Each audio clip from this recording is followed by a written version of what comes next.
Canadians detained as tensions grow between Canada and China. We take a look at the complicated relationship between the two countries with our Beijing correspondent.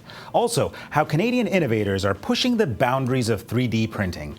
I'm Affan Chowdhry. Welcome to Globe Now. There is growing concern for a Canadian couple in China. Kevin and Julia Garrett were detained earlier this week on allegations of stealing state secrets. A pretty serious allegation for a couple that runs a coffee shop in northwestern China, not too far from the North Korea border. Well, this is the latest incident to trouble the not-so-warm relationship of Canada and China, and that could have consequences for trade and diplomacy, not to mention the well-being of the Garretts. Well, to talk about the Canada-China relationship, we're joined by our Beijing correspondent, Nathan VanderKlippe. Hi, Nathan. Hello. Now, your reporting has tried to get to the bottom of what's behind the detention, rather. What is the most likely explanation? Well, there's a lot of background factors. The Garretts worked on the border with North Korea, which is a sensitive area. It's an area where goods flow into North Korea. The Garretts themselves traveled into North Korea. They are Christians in a country, in both countries, both China and North Korea, where Christianity tends to be frowned upon. So there were a number of factors that might have exposed them to scrutiny by China. But it seems fairly clear that the timing of what has happened this week is linked to Canada's allegations of spying by China on Canadian computer networks, as well as a case that's erupted with a Chinese businessman and Canadian immigrant in Vancouver, a man named Su Bin, who's been accused of masterminding a hacking operation to steal jet fighter secrets out of the U.S. and is now facing extradition to the U.S. Put those two together, and you have allegations of spying by Canada toward China.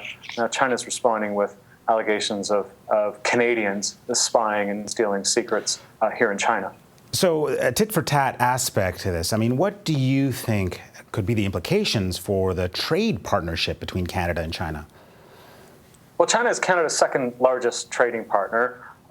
It's a very important place for Canadian raw materials. It's a very important source of manufactured goods for Canada. It's a critically important relationship. It's also become an important source of capital for the Canadian extractive industries.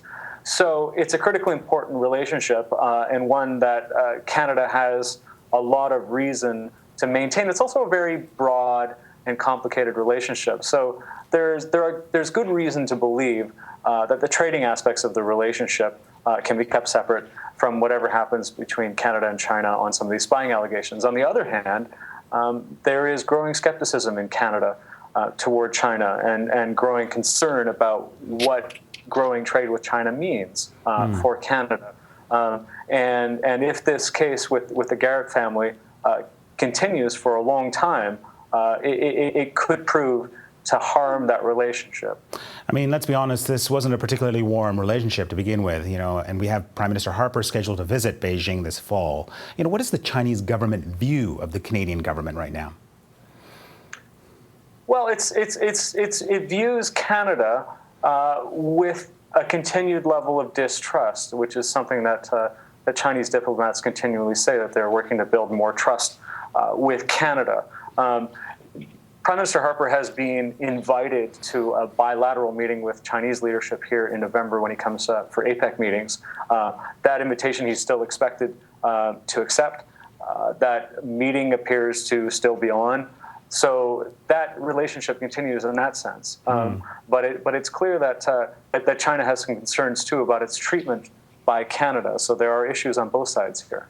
Now, I mean, let's go back to the issue of hacking, right? Because that is the allegation that Canada is making against the Chinese. What leverage do the Canadians have to make this alleged hacking stop? It's a very good question, and it's a question that is being pondered quite seriously right now by our diplomatic service as they think through how to deal with this current case. It's the case, of course, that Canada has a lot of natural resources, and China needs a lot of natural resources.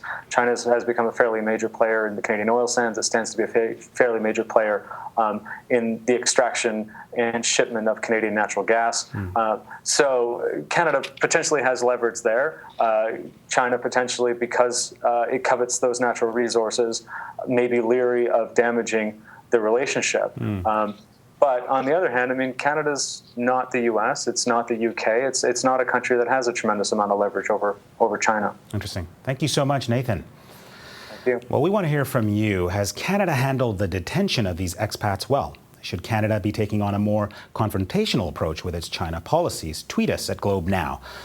Now we move from complicated politics to complex technology. A team of Canadians is hard at work making 3D printing soft. They've devised a way to allow 3D printers to print with semi-solids like Nutella. Yes, Nutella. Take a look.